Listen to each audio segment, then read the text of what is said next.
Hello, everybody. Good evening. It is time for another episode of Rick's After Hours. Tonight, I will be telling you about the conclusion of my otherworldly encounter. Join me, would you, as I delve into the untold stories of the paranormal.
Now I will conclude what happened.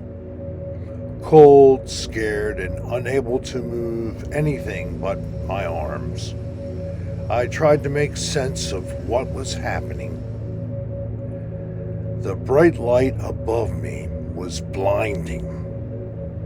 I called out for Darlene, Dolly! my voice echoing around me. What was this place? I began to hear whispering. But it wasn't Darlene. It didn't even sound human. An unearthly growl came from the darkness around me. I was clearly being watched.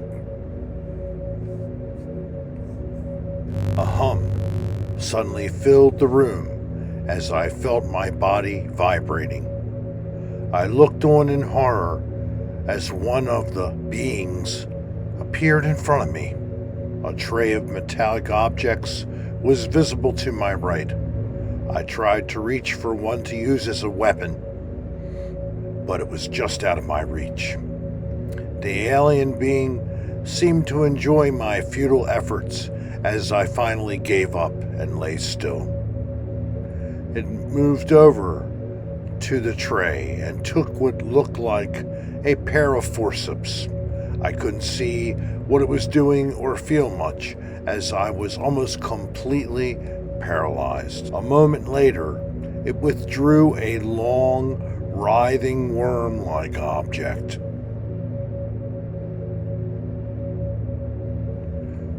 That was inside me. It placed it in a bowl with a sickening plop and turned back toward me. This time it took a new tool. A bright light appeared at the tip of it. The alien being brought it close to my mouth, but I held it shut.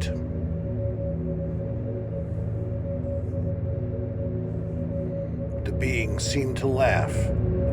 It made a strange noise, and I felt my mouth opening, as if my brain had lost all control over it. The alien peered in with the bright light tool, fascinated by the inside of my mouth. Then I remembered I could still use my hands. I made them shoot up and grab the light. The alien pulled back. I was surprised at how strong it was for such a small creature, but Nevertheless, I was able to yank it out of the alien's hand, almost. I say almost because in an instant, the head-splitting ringing returned, digging a hole into my brain. My hands let go of the light and shot back to my head that felt like it was on fire. The ringing stopped and I opened my eyes. The alien being looked at me with its head tilted to the side as if chiding a small boy. It moved back over to the table and picked up another instrument. I could just make it out. A long, knife-like object, as well as a syringe. I shook my head in fear. The room began to pulsate. The being stepped forward and unzipped my jacket. Powerless to stop it, I watched as it used its 3 fingers to lift up my shirt. Oh, God. A scream made its way out of my throat as a cold, sharp pain shot into my stomach. My insides felt like they were so hot that they were melting. The being stepped back, and a deep hum with a heavy vibration began to rock the room. Whatever it injected me with was making my eyesight go blurry and my body go numb. The last thing I remember before my brain shut off was that being staring at me. Then everything went black.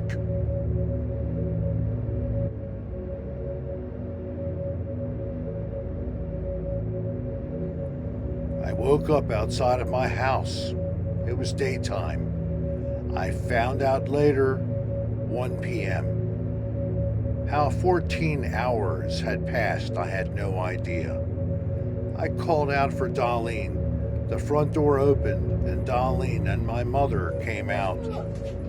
No one knew where I had been or what had happened. They both were worried sick.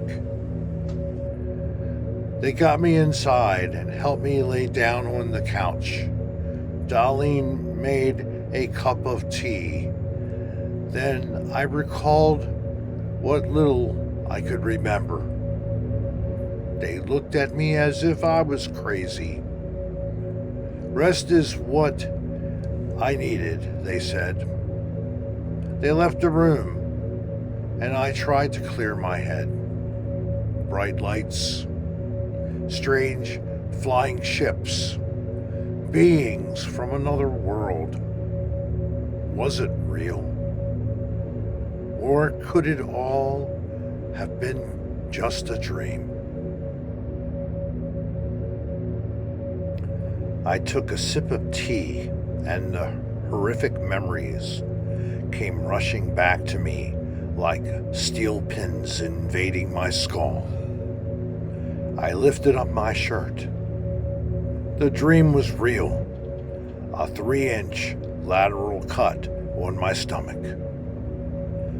I don't know if they removed something or if something was put in. I guess time will tell. As for the lights, I haven't seen them recently. But my dreams of the UFOs searching for me in my house have been recurring. But to be honest, the aliens and the dreams are not what has been keeping me up at night. Something else has been happening. Something that I swore I wasn't going to talk about. Not on a podcast, not on a live stream, and not with you now. Rick, it's happening again! Well, rethinking, I've decided to at least share all of that on here. So, not talking about what has been happening. Well, that's about to change. I'm Rick Serra, and you have been watching After Hours.